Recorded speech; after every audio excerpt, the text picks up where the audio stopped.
అవి రెండు అడవిలో నడుస్తూ ఉంటాయి. కాసేపయ్యాక వాళ్ళు ఒక చోటుకెళ్లారు. అక్కడ చంద్రుని యొక్క వెలుగు లేనందువల్ల చాలా చీకటిగా ఉంది.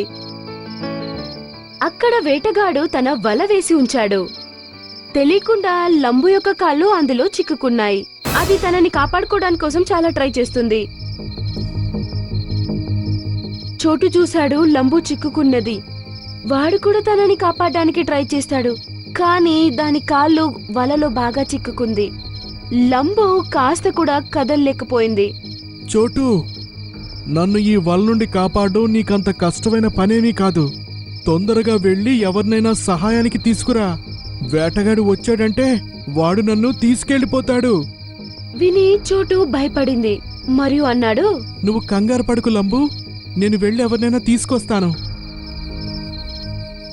అలా అని చోటు అక్కడి నుంచి వెళ్ళిపోయాడు. సహాయం కోసం అక్కడ ఇక్కడ వెతుకుతూ ఉన్నాడు.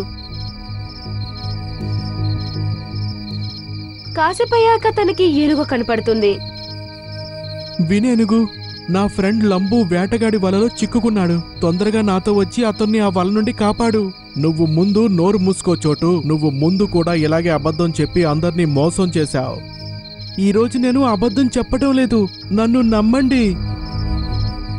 నాకు నీపై నమ్మకం లేదు. నిన్ను నమ్మి మోసపోవాలనుకోవడం లేదు. అలా అని ఏనుగు అక్కడి నుంచి వెళ్ళిపోతుంది.